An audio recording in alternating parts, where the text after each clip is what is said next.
مولاي صل وسلم دائما. ہمارے آقا تاجدار مدینہ محمد رسول اللہ صلی اللہ علیہ وسلم کا زمانہ ہے. سننا ہمارے نبی پاک صلی اللہ علیہ وسلم کا سننے جیسی بات ہے. ہمارے آقا محمد رسول اللہ صلی اللہ علیہ وسلم کا زمانہ ہے. حضرت ابو ذر غفاری اور حضرت بلال, ساتھ میں کون نام بولو کون؟ حضرت ابو ذر غفاری اور حضرت بلال, دونوں ساتھ میں پڑھنے والے, کلاس میٹ, ساتھ میں پڑھنا, ساتھ میں کھانا, ساتھ میں پینا. اس لیے کہ حضرت ابو ذر کا بھی کوئی خاندان نہیں ہے, حضرت بلال کا بھی مدینے میں کوئی خاندان نہیں, دونوں ساتھ میں رہتے. جھگڑا ہو گیا, ارے جھگڑا ہو گیا, انسان ہے انسان, جھگڑا تو ہوتا ہی ہے بھائی, برتن ہے تو ٹکرا کے رہیں گے. حضرت ابو ذر بھی لڑ پڑے, حضرت بلال بھی لڑ پڑے. لڑتے لڑتے حضرت ابو ذر کی زبان سے نکلا, یا ابن ام سودا, ایک کالی عورت کے بیٹے. چونکہ حضرت بلال کالے تھے, کلوٹے تھے, حبشی تھے. حضرت ابو ذر نے زور سے کہہ دیا, یا ابن ام سودا, کالی عورت کے بیٹے میرے ساتھ لڑتا ہے. حضرت بلال کو ایسی چوٹ لگی, سننا, حضرت بلال کو ایسی چوٹ لگی, وہیں سے روتے روتے روتے روتے سیدھے جناب نبی کریم صلی اللہ علیہ وسلم کے پاس.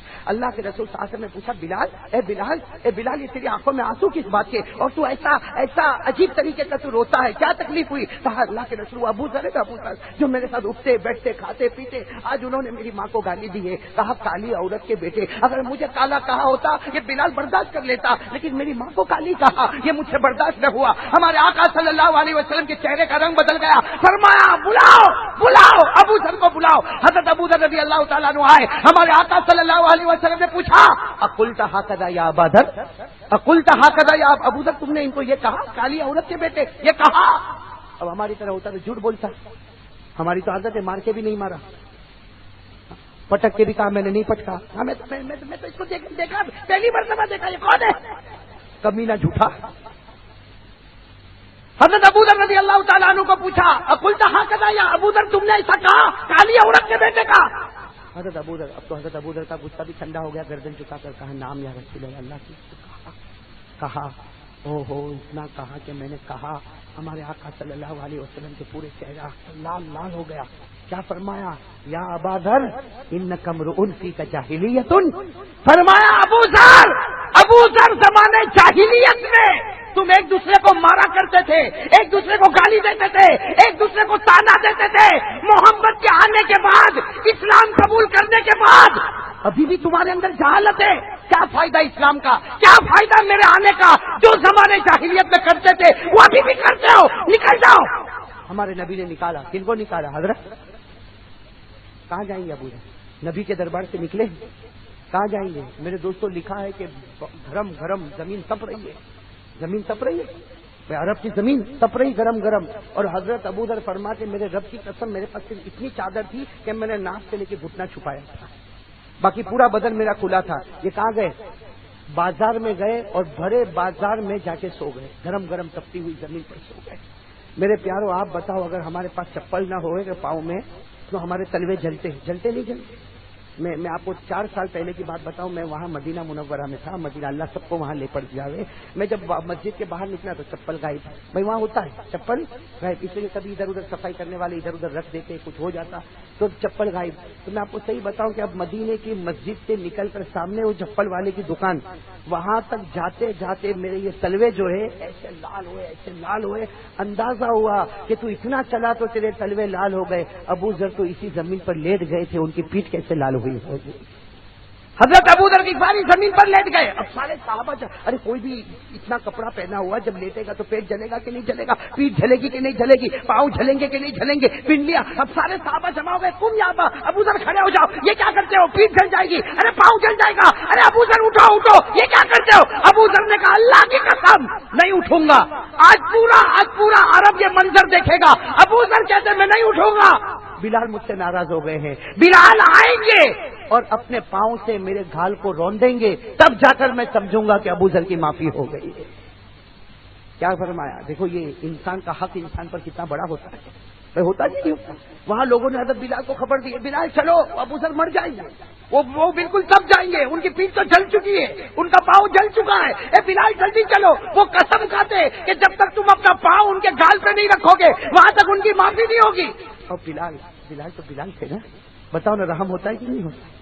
ارے رحم ہوتا کہ نہیں ہوتا؟ بلال تو رحمت للعالمین کے قریب قریب رہتے تھے نا، تو کیا وہ بلال کہتے دوڑتے دوڑتے آتے اور کہتے کہ ارے ابو ذر کو کہو کہ ایسا نہ کرے، میں نے تو کب کا معاف کر دیا، ارے ابو ذر کو کہو اٹھ جائے، میں نے معاف کر دیا۔ بلال دوڑتے دوڑتے دوڑتے آئے اور سیدھے ابو ذر کے گال کو پکڑ لیا، کہا ابو ذر میں نے معاف کر دیا، تو اٹھ جا، تو جلے گا تو بلال کو برداشت نہیں ہو۔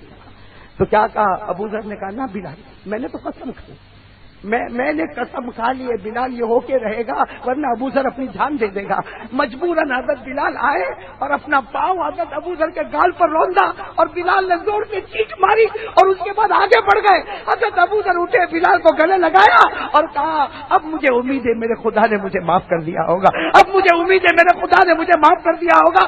حضرت ابو ذر کی پوری پیٹھ جلی ہوئی، پورے پاؤں جلے ہوئے، پیچھے سے کسی نے کندھے پر ہاتھ رکھا۔ ابو ذر فرماتے میں پیچھے مڑا تو آقا محمد رسول اللہ، سوچو ابو ذر کے دل پر کیا گزری ہوگی، کہا میرے نبی اب تو مجھے معاف کیا ہوگا۔ ہمارے نبی نے فرمایا ہاں جب بلال نے معاف کر دیا تو بلال کے خدا نے بھی معاف کر دیا، جب ان دو نے معاف کیا تو میں کون ہوتا جو تجھے معاف نہیں کروں گا۔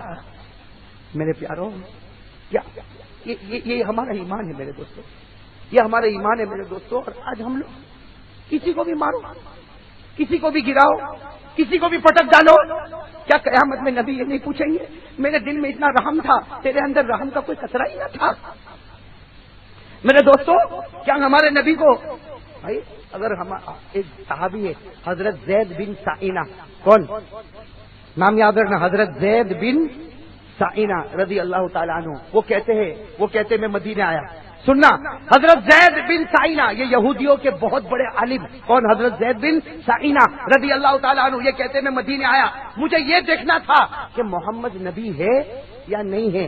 وہ کہتے میں نے تورات میں پڑھا تھا کہ آخری نبی آئیں گے، نام ان کا محمد ہوگا، ان کی صورت ایسی ہوگی، ان کی شکل ایسی ہوگی، ان کے کپڑے ایسے ہوں گے۔ کہتے میں نے جو دیکھا مجھے اللہ کی قسم سب برابر لگا، نام بھی محمد ملا، شکل صورت بھی ماشاءاللہ ویسی ملی، کپڑے مبارک بھی ویسے ملے، لیکن تورات میں اخیر میں لکھا تھا وہ نبی ایسا ہوگا جو مصیبتوں کو برداشت کرتا ہوا نکل جائے گا۔ بھائی مصیبتوں کو برداشت کرتا ہوا، کہتے یہ مجھے حضرت زید بن سائنہ کہتے اس کا مجھے امتحان لینا تھا۔ حضرت زید بن سائنہ کیا کہتے، جان بوجھ کر، مجھے کوئی ضرورت نہیں تھی لیکن میں میرے نبی کے پاس آیا، میں میرے نبی کے پاس آیا اور میں نے آ کر کہا میرے نبی، حضرت زید بن سائنہ کہتے میں نے ایمان قبول نہیں کیا تھا، میں تو دیکھنے کے لیے آیا تھا کہ نبی ہے یا۔ حضرت زید بن سائنہ کہتے میں نے ایمان قبول نہیں کیا، دیکھنے آیا تھا کہ نبی ہے یا نہیں۔ حضرت زید کہتے میں جان بوجھ کر نبی کے پاس آیا اور آ کر میں نے کہا کہ محمد ایک سودا کرنا چاہتا ہوں، آپ کے ساتھ ایک سودا ہو۔ کہا کہ ٹھیک ہے، کہا میں آپ کو قرض دوں گا، میں آپ کو قرض دوں گا، اتنے درہم اور اتنے دینار میں آپ کو قرض دوں گا، آپ مجھے 1 مہینے کے بعد واپس کر دینا، آپ مجھے 1 مہینے کے بعد۔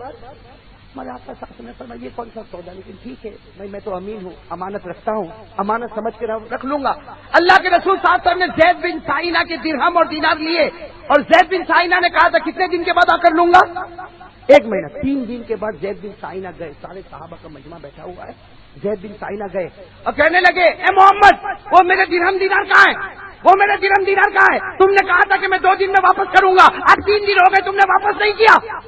اللہ کے رسول نے تعجب سے کہا زید تم تو امانت رکھ کر گئے تھے مہینے کے بعد آنے والے اور اتنا چلانے اور کہا نا تم سب لوگ ایسے ہو، تم سب لوگ ایسے ہو، میں نے کہا تھا 2 دن میں میرا قرض چکانا، 3 دن ہو گئے میرا قرض نہیں چکایا۔ ابھی تو زید بن سائنہ یہ کہہ رہے حضرت عمر کھڑے ہو گئے تلوار لے، بھائی عمر تو وہیں قریب تھے۔ کہا اللہ کے رسول ایک بار کہہ دو ہاں گردن اڑا دوں گا، ایک بار کہہ دو ہاں، یہ نبی کے سامنے بولتے، یہ نبی کے سامنے بولتے۔ ہمارے نبی نے مسکرا کر کہا یہ سامنے نہیں بولتا، یہ میرے نبوت کا امتحان لیتا ہے۔ فرمایا میرے سامنے نہیں بولتا، یہ میرے نبوت کا امتحان لیتا ہے۔ عمر جاؤ باہر لے جاؤ اور ان کے ساتھ میں سوال جواب کر لو۔ حضرت عمر رضی اللہ تعالیٰ عنہ باہر گئے، حضرت زید کوٹ کر روئے اور رو کر کہا عمر ایک نشانی ڈھونڈتا تھا وہ بھی مل چکی ہے، ایک نشانی ڈھونڈتا تھا وہ بھی مل چکی ہے۔ میرے پیاروں بتاؤ اس سے بڑھ کر کیا مرتبہ ہوگا؟ اور آج وہ رحمت ہمارے پاس کیوں نہیں ہے میرے دوستوں؟ ہم لوگ درندے کیوں بن گئے؟ کیا لوگوں کا مال جھلانا ہم کو اچھا لگتا؟ لوگوں کو مارنا پیٹنا ہم کو اچھا لگتا؟ ارے میرے پیاروں مارنے سے پہلے اتنا تو سوچ لے اس کے سینے میں بھی محمد ہے، میرے سینے میں بھی محمد ہے، سبھی محمد کے صدقے ہیں نا، بولو نا سبھی محمد کے صدقے ہیں نا۔